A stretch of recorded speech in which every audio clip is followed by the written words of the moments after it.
Hello, beloved ones. It's my pleasure, as always, to be here. Raumutseme is my name, for those who do not know me. Your freedom illuminator. Yes, this is the space where we create healthy, functional relationships. And today I just chose to show up and talk about how you stop attracting toxic men. You manipulate them and tell them you are living. Does that really ever work? And what part of you really resort to manipulation? Anyway, I love this quote by Matt Kahn. True healing is treating yourself better than your past ever did. Wow. And I totally agree with that. Because when you have healed or you've held those aspects of you that have this need, you tend to stand up and say, I am sorry, but I'm not going to accept this. And I'm saying that because as much as we call them toxic men, as much as we resent how we've been treated and we're still holding into those stories, which are true, by the way. But what part of you really needed that? What part of you attracted that? You know, what is it in you that found that felt that part is attractive? Because there is a part of you in you that really found that toxicity attractive, even though it was not showing up as toxicity when you first met the person. This is why at times when you meet someone, you go like, oh, I don't know where you've been. I've been hurt so much, but I'm glad I finally found you. Because there is something that really in you tells you this is really the love. This is the person that I've been looking for. No. And this is why I talk about the kind of love we really had when we were children, the kind of love we experienced. Because we call that love. At times it's lack of it. You know, at times you were raised in a situation where people were emotionally unavailable and you sat around and you saw that happening and you think that's love. At times it's in a situation where there is violence, there is always conflict, and for you it's love. And as I said in the call that I did yesterday in my groups, I spoke about that inner child who, as much as it's wounded, the inner child cannot really deal with this, with whatever that is going on. So either they find or develop some personas to really adapt to whatever that is going on. And as we grow up, our adaptive child now is the one who's really ruling our life. He's the one, our adaptive child is the one who's showing up. As I mentioned in what I've written here, where many times I saw things that were not really, I couldn't have stayed really. And I prayed as well, because most of the times we pray, don't we? I prayed.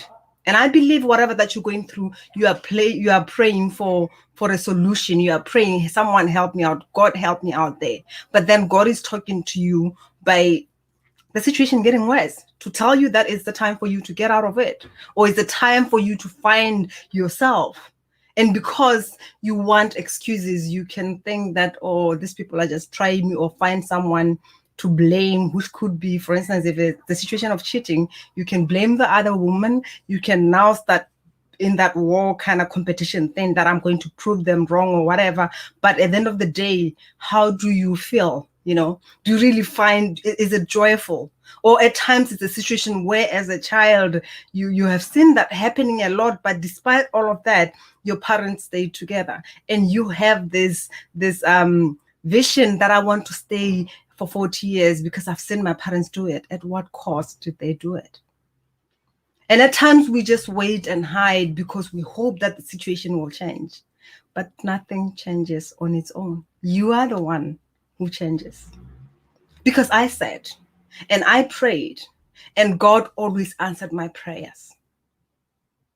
But despite the situation getting worse, because that was my prayers being answered, as I did a video some time ago where I said, I prayed, and within a week I got a call where my then boyfriend was calling his girlfriend, not me, and he was telling his girlfriend how much he loves her. And he called me by mistake. And I answered the call. I was sleeping. I normally say something, but I didn't say anything because I was meant to know. And when this boyfriend opened the door and told his girlfriend, come and slap her, baby, that was not the first incident. But he knew that he will come back to me and say, I am sorry. And because a part of me wanted to be loved so much, I was afraid because I did not believe in my worth.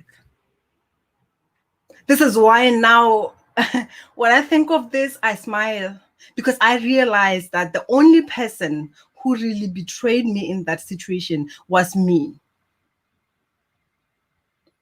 It's not him.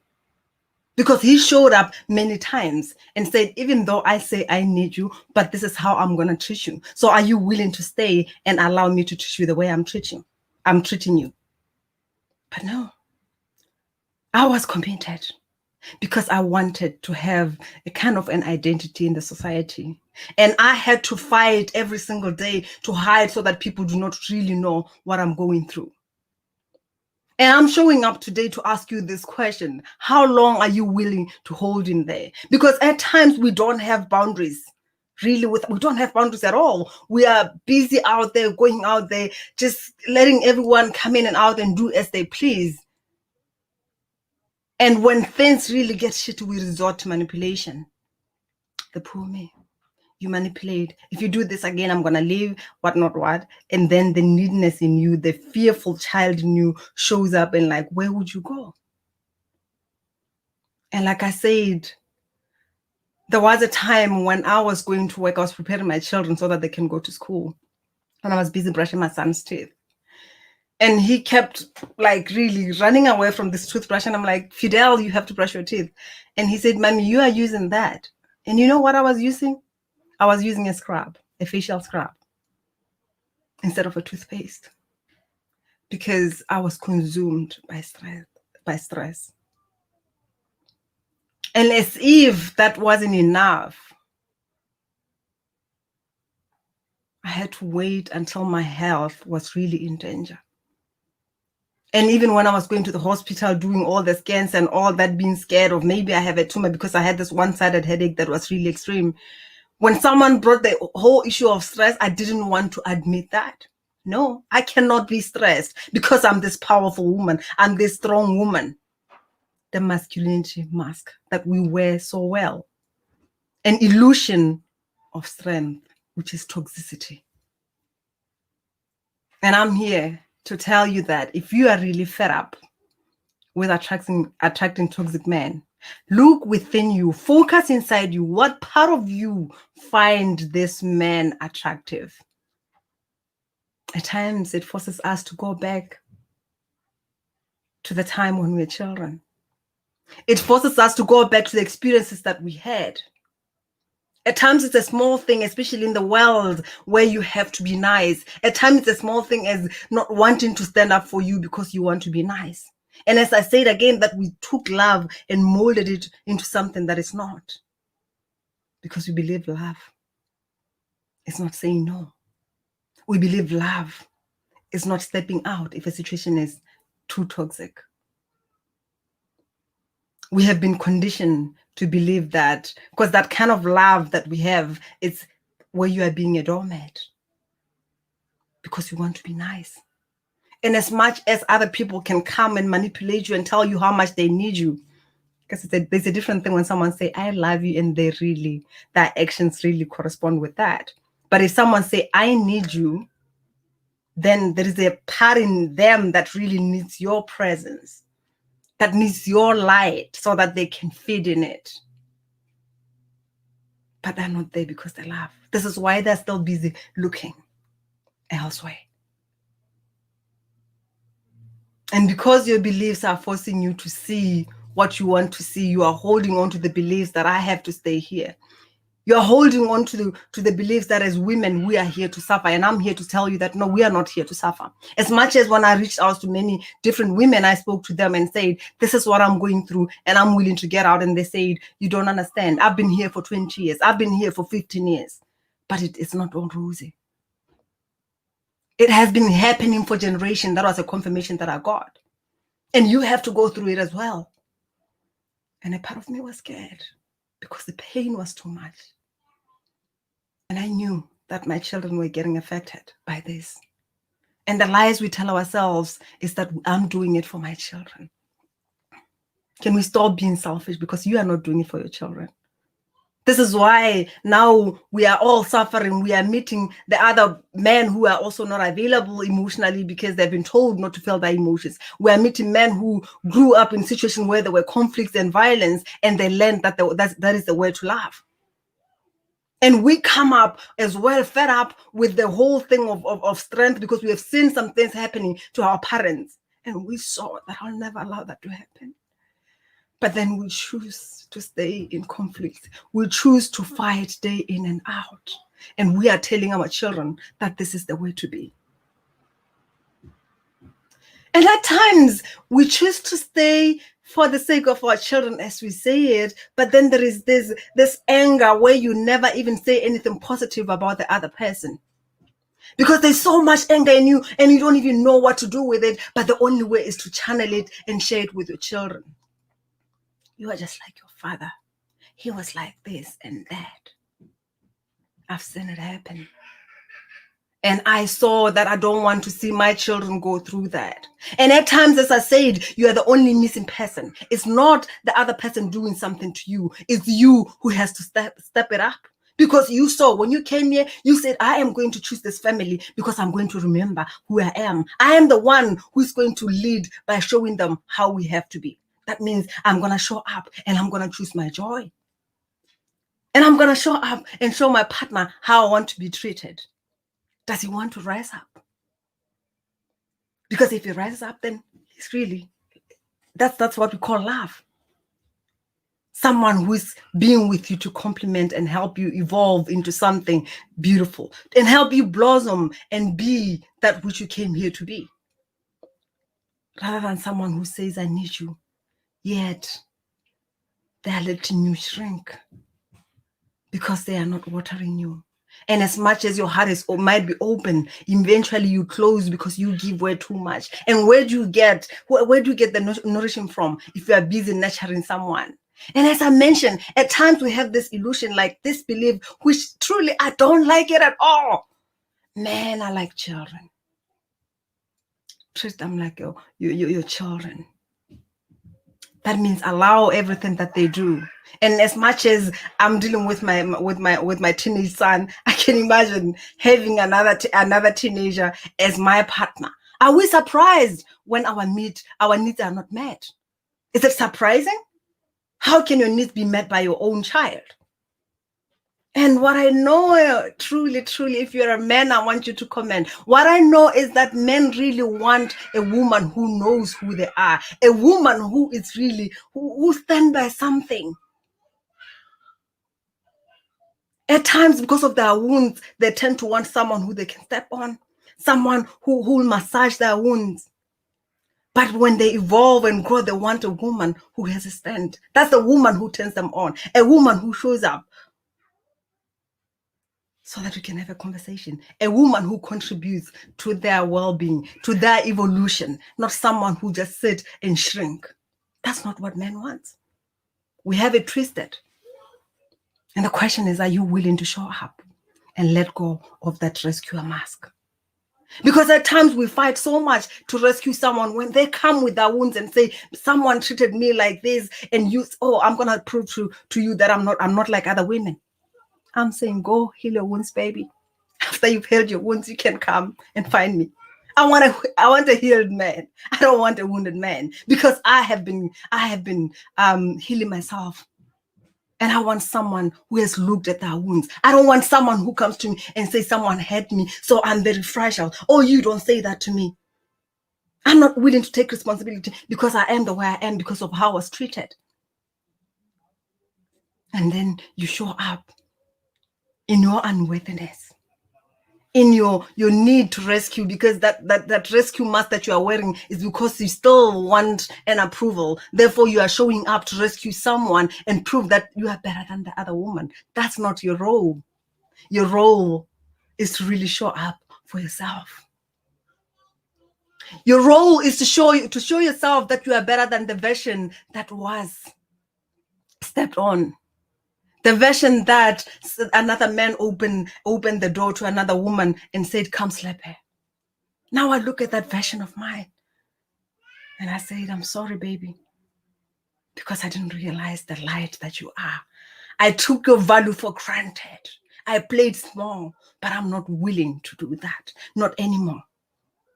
And if you are still sitting there shrinking and wondering, how do I stop attracting toxic men? I told you, turn your attention for inside of you. What is it in you, really? I want you to feel into that even when I'm talking. What is it in you that attracts those kind of men? What is the need that you really get from that? Because even at times, that manipulation is what you learned when you were a child, to manipulate your parents when they were not available so that they can love you. And when you are tired, you throw a tantrum. And you are still operating at that stage. That adaptive child in you is still really controlling your life. And then you feel guilty. I'm sorry. Yeah, maybe he's been the way he is because I'm acting like this and all that. You need yourself more than someone needs you. It's just an illusion. It's just a way to stay a doormat for a long time. We hold into these illusions that we are needed. I want to save someone. Are you willing to save yourself first? Take out that rescue mask and look at that part of you that seeks approval as well. It is your time. And these are the things that we deal with in my Unapologetically You program, where we talk about authenticity, a path to freedom. We don't just talk about it. We work on it. We heal the aspects of us that we resisted because we were told they were wrong, they were ugly, they were fat. They were not fitting in the society or the culture that we were born in. The part of us at times that are scared because maybe I'll go to hell if I choose me. We deal with that. We use the pillar, claim your divine freedom, because you are powerful and you are here to experience freedom. So we work on that so that your confidence can come through and you can learn to speak your truth. You can learn to choose yourself so that finally your purpose can come through and live the life that you are here to really live. That's why we deal with the pillar, reignite your passion. Because your personality, whoever that you are a magnificent being. And you came here to really experience joy. You came here to really share your magnificence with us. Do not rob us of your magnificence while you are still holding into the beliefs that have lived that time. Our ancestors lived those lives. And we know this is why we are here. But they did their best because in that time, there were not so many opportunities as there are now. What's holding you back? Because they are cheering on you. They are cheering on you to come and release the women in your lineage from these chains that have been holding them captive for a long time. And you are busy holding into that. Because in your mind, you are still afraid that you'll be judged. Just because you are the one who is judging yourself. Are you willing? Are you willing to look at yourself and say, I am not willing to do this to myself. I am not willing to let my children go through this. Because you are giving them that which you were given. So that's what I wanted to share with you, really. Take off the rescuer mask and look within. That's how you really stop attracting toxic men. Look at you because you are valuable. You are worthy. There is magnificence in you. This is why whatever that happened, you have still overcome it. You are still walking. There is still hope within you. There is a flame. I just want you to look at it so that finally, and those people will enjoy you from a distance. This is why when I talk about love, because it's not like I'm going to prove to them. No, I'm not proving anything to them. You are just being who you are. And they will enjoy who you truly are from a distance. You come across anyone, you smile and give them nothing but love. Nothing but love. There's no time for hatred because those emotions are causing some disease in our bodies. You don't deserve that. You went through so much already. I'm just a click away. If you want to have a call, click and let's talk. There is a lot that you can achieve in 90 days. It's a 12 weeks program, and it's you and me and women who choose to be a part of this, so that we can finally let go of that mask. Masculinity mask away, inauthenticity away, rescue a mask, we let go of it. Victim mask, we let go of it. Positivity mask, we let go. And we show up as the real girl, where people know that, oh, that one, she's real. She's real. She'll tell you as it is. And even your man takes pride in someone who does not enable their destructive behaviors, but who helps him to become the man that he came here to be. I think that's seductive. That's romantic. That's love. You understand? Not always playing small, shrinking. Is he going to be okay if I tell him this? Better tell him, baby, rise, for you to really meet me where I am. And I'm willing to love you in that. Or I will love you and set you free. Don't fight for love. Love just is. It doesn't need you to fight. Open your heart to really have it. Because you are love. You are joy. The question is, are you willing to open up to that? I'll leave you with that. Much love from me to you. Bye-bye.